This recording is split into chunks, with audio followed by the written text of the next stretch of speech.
ఈరోజు మనం చూస్తూ ఉంటే భారతదేశం అంతా కూడా ఒక పండగ వాతావరణంలాగా ప్రయాగరాజు పైనే అందరూ చూస్తూ ఉన్నారు.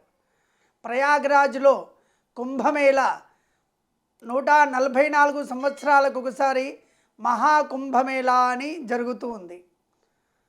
గంగా, యమున, సరస్వతి ఈ మూడు నదుల త్రివేణి సంగమమే ఆ ప్రయాగరాజ్.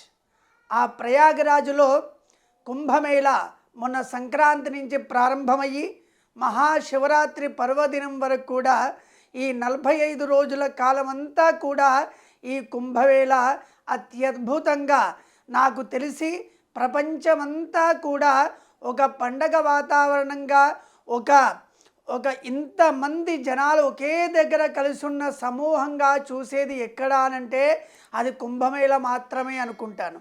ఎందుకు అనంటే కొన్ని కోట్ల మంది, ఇప్పటి వరకు 6 నుంచి 7 కోట్ల మంది స్నానాలు చేశారు. మొత్తం అంచనా ఒక 40 కోట్ల మంది ప్రత్యక్షంగా వచ్చి ఈ కుంభమేళలో స్నానాన్ని ఆచరిస్తున్నారు అని చెప్తూ ఉన్నారు. ఈ కుంభమేళ ఏంటి? కుంభమేళా అనగానే మనకి ఏం గుర్తుకు రావాలి? ఈ కుంభమేళా వెనకాల ఉన్న కథ ఏంటి, దాని రహస్యం ఏంటి అనే సందర్భంలో మనం పూర్వము ఈ పురాణాల్లో విని ఉన్నాం.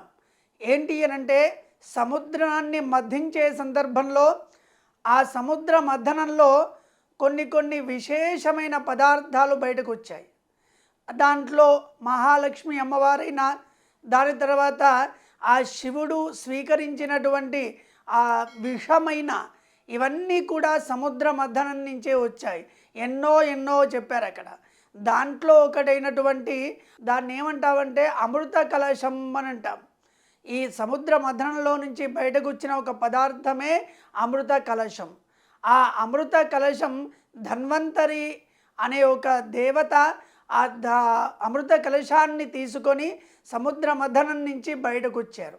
ఆ వచ్చిన సందర్భంలో ఆ అమృత కలశాన్ని నాకు కావాలి అని దేవరాక్షసుల మధ్యలో సంఘర్షణ జరిగింది. ఆ సంఘర్షణలో ఆ అమృత కలశాన్ని తీసుకువెళ్తూ ఉన్న సందర్భంలో భూమిపైన 4 ప్రాంతాల్లో దాని చుక్కలు పడాయి అని చెప్తూ ఉంటారు. అది ప్రయాగరాజులో, అలానే నాసిక్లో, అలానే ఉజ్జయినిలో, అలానే హరిద్వార్లో, ఈ 4 ప్రాంతాల్లో కూడా ఆ అమృతపు బిందువులు పడి ఆ ప్రాంతమంతా కూడా అమృతమయంగా మారింది అని అంటారు. దాంట్లో భాగంగా ఈ 4 తీర్థక్షేత్రాల్లో స్నానాన్ని ఆచరిస్తే విశేషమైన పుణ్య ఫలితం కలుగుతుంది అని కూడా చెప్తూ ఉంటారు.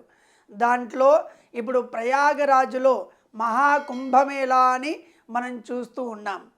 అర్ధకుంభము, పూర్ణకుంభము, మహాకుంభము అని 3 పేర్లు. అర్ధకుంభమేళా అంటే 6 సంవత్సరాలకి ఒకసారి వచ్చేది.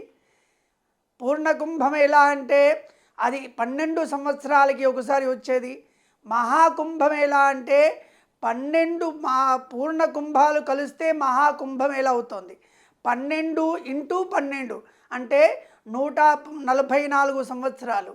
144 సంవత్సరాలకి ఒకసారి వచ్చేదే మహాకుంభమేళా. ప్రతి మనిషి జీవితంలో ఒకసారి వస్తే ఎక్కువ అని నేను అనుకుంటాను. 2 జనరేషన్కో 3 జనరేషన్కో మళ్ళీ రాబోతుందేమో మన 3rd జనరేషన్కి. అప్పటి వరకు మహాకుంభమేళను మనం చూడలేము. అందుకే ఈ మహాకుంభమేళని చాలా విశేషంగా చెప్తారు మన శాస్త్రంలో. ఆ కుంభమేళలో 3 నదుల సంగమం కదా. 3 నదుల సంగమంలో మనం స్నానం చేస్తే మన శరీరంలో ఉన్న రుగ్మతలన్నీ పోతాయి.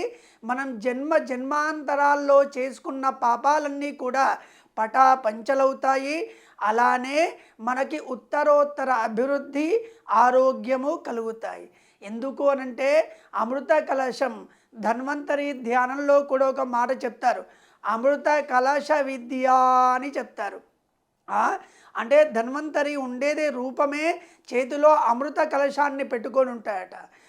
ఆ ధన్వంతరిని ఆరాధిస్తే మనకు సంపూర్ణమైన ఆరోగ్యము, ఆయుష్ రెండు కూడా వస్తాయి. అలాంటి అమృత కలశం నుంచి పడ్డ అమృత బిందువులే ప్రయాగరాజ్.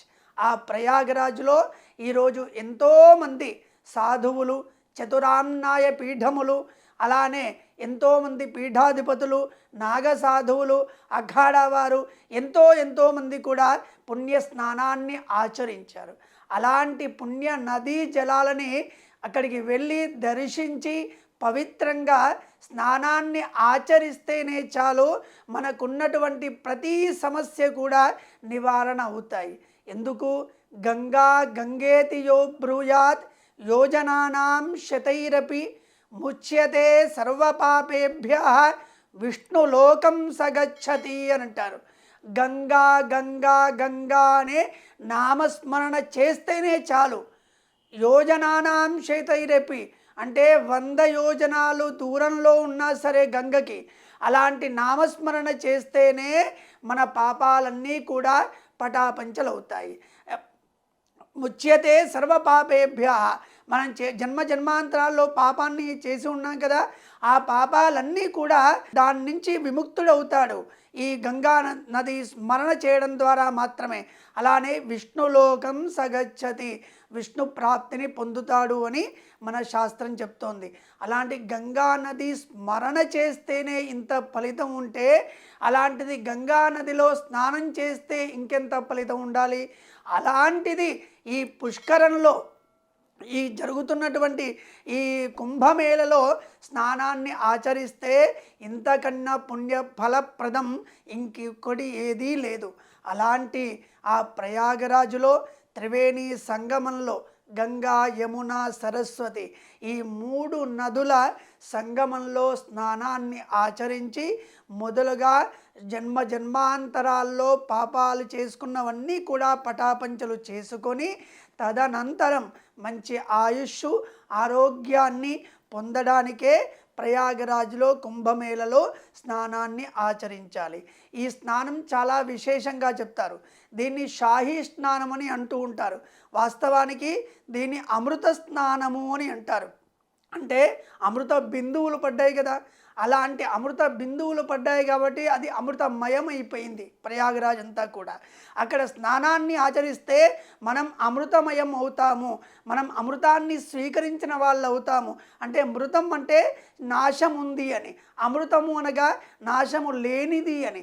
అలాంటి పుణ్య నదులలో స్నానం చేయడం అంటేనే ఎంతో విశేషం. ఈరోజు చూస్తూ ఉంటే ప్రపంచమంతా కూడా భారతదేశాన్ని చూస్తూ ఉంది. కొన్ని కోట్ల మంది ఆ నదీ జలాల్లో స్నానాన్ని ఆచరిస్తున్నారు. స్నానాన్ని ఆచరించి పునీతులవుతున్నారు. ఎక్కడా కూడా ఎవరికో ఇన్ఫెక్షన్ అయిందనో, చర్మ రోగాలు వచ్చాయనో, మనం సైన్స్లో కొంతమంది అంటూ ఉంటారు కదా, ఎక్కువ మేధస్సు ఉన్నవాళ్ళు, ఎక్కువ విజ్ఞానవంతులు ఏమంటూ ఉంటారు, చాలామంది స్నానాలు అదే నీళ్ళలో ఆచరిస్తే ఏవైనా ఇబ్బందులు కలుగుతాయి, అనారోగ్యపరమైన ఇబ్బందులు కలుగుతాయని. ఇప్పటి వరకు 7 కోట్ల మంది చేశారు, మొత్తం 40 కోట్ల మంది చేసే అవకాశం ఉంది అని అక్కడి గవర్నమెంట్ చెప్తోంది. ఇంత మంది స్నానం చేసినా, ప్రతిరోజు అన్ని లక్షల మంది స్నానం చేస్తున్నా ఎవరికీ కూడా ఏమీ కావట్లేదు. అదే అమృతం కదా.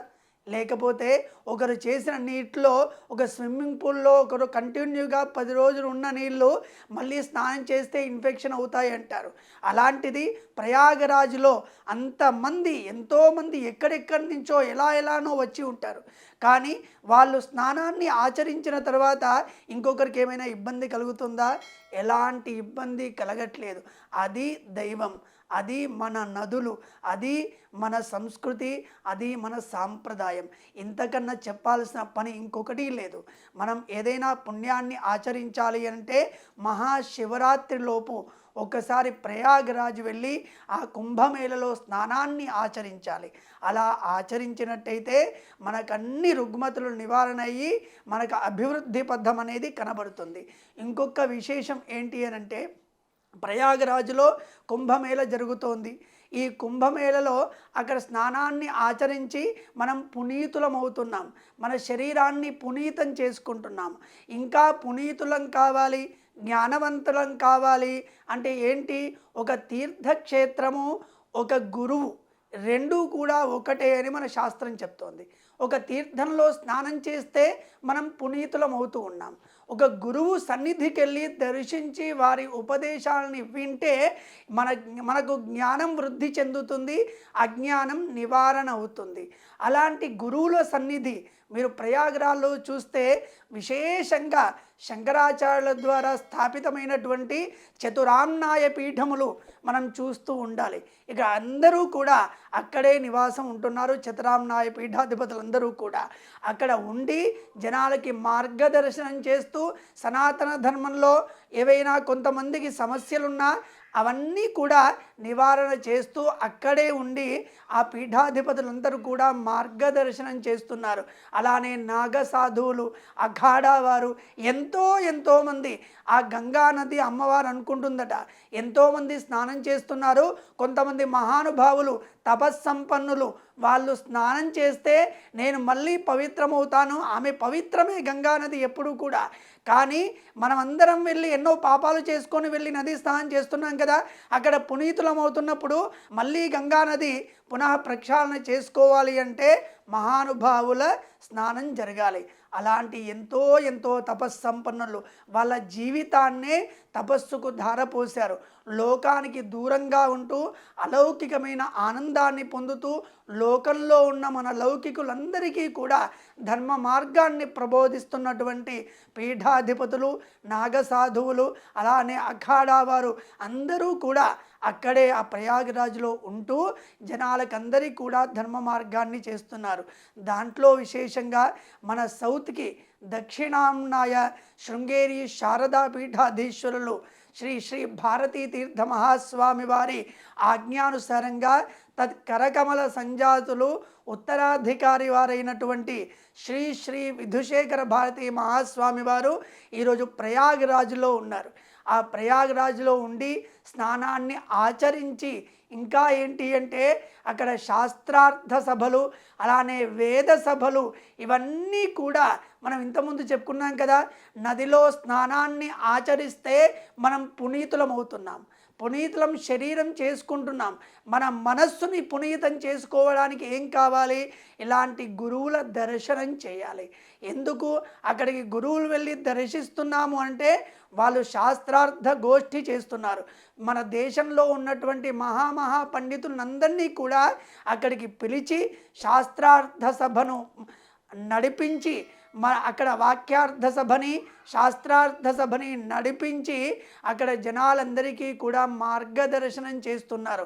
ఒకసారి ఆ సభను దర్శించిన జరుగుతున్నటువంటి వేద పారాయణాలు, ఆ మంత్రాల్ని విన్నా మన మనస్సు పునీతమవుతుంది, మనము పునీతమవుతాం. మన తీర్థక్షేత్రంలో స్నానం చేసి మనం ఎంత పునీతులమవుతామో గురువుల దర్శనం చేసి, అక్కడ తీర్థము గురువులు రెండూ ఒకే దగ్గర ఉన్నాయి. ఈరోజు మనం ప్రయాగరాజ్లో చతురామ్నాయ పీఠాలు విశేషంగా 4 పీఠాధిపతులు అక్కడే ఉండి జనాలకి దర్శనాన్ని అనుగ్రహిస్తూ వాళ్ళకి మార్గదర్శనం చేస్తున్నారు. ఈ అవకాశం మళ్ళీ వస్తుంది అని నేను అనుకోను. 6 సంవత్సరాలకి అర్ధ కుంభమేళ రావచ్చు, 12 సంవత్సరాలకి పూర్ణ కుంభమేళ రావచ్చు, 144 సంవత్సరాలకి మహాకుంభమేళ 12x12 144. అది ఎవరికి దక్కుతుంది అవకాశం, ఎవరికి దొరుకుతుంది అదృష్టం అంటే ఇప్పుడు మనకి దొరికింది. ఎన్నో జన్మల పుణ్య ఫలప్రదం ద్వారా ఆ గంగా నదిలో స్నానం చేసే యోగ్యత, గంగా నదిలో స్నానం చేసే అదృష్టము, గురువుల సన్నిధికి వెళ్ళే అదృష్టము, వారి ఆశీర్వాదాన్ని పొందే అదృష్టం ఎంతమందికి దక్కుతుందంటే వాళ్ళ పూర్వజన్మ పుణ్యఫలం ద్వారా మనం చూసుకోవచ్చు. అలాంటి ప్రయాగరాజ్ ఆ త్రివేణి సంగమంలో ఎప్పుడూ స్నానం చేసినా పరమ పవిత్రం. దాంట్లో ఇప్పుడు జరుగుతున్న కుంభమేళలో స్నానాన్ని ఆచరిస్తే మన జీవితం సుఖమయమవుతోంది. మన శరీరంలో ఉన్న రుగ్మతలు, ఎందుకంటే అమృత కలశం కదా, ఆ సముద్ర మథనం నుంచి అమృత కలశం వచ్చి దాని నుంచే కదా అమృత బిందువులు 4 చోట్ల పడ్డాయి. దాంట్లో ఒకటైనటువంటి ప్రయాగరాజ్ ఆ ప్రయాగరాజ్లో స్నానాన్ని ఆచరించి మనం మన జీవితాన్ని సుఖమయం చేసుకోవాలి. మీరు ఒక్కసారి ప్రయాగరాజ్ చూస్తే మనం టీవీ మాధ్యమంలో కానీ సోషల్ మీడియాలో కానీ మనం ప్రయాగరాజ్ గురించి చాలా చూస్తున్నాం. కొన్ని రోజుల నుంచి ఎంతమంది నాగసాధువులు, ఎంతమంది అఖాడా వారు, ఎంతమంది పీఠాధిపతులు, అక్కడ ఎంతమందిని చూస్తున్నాం.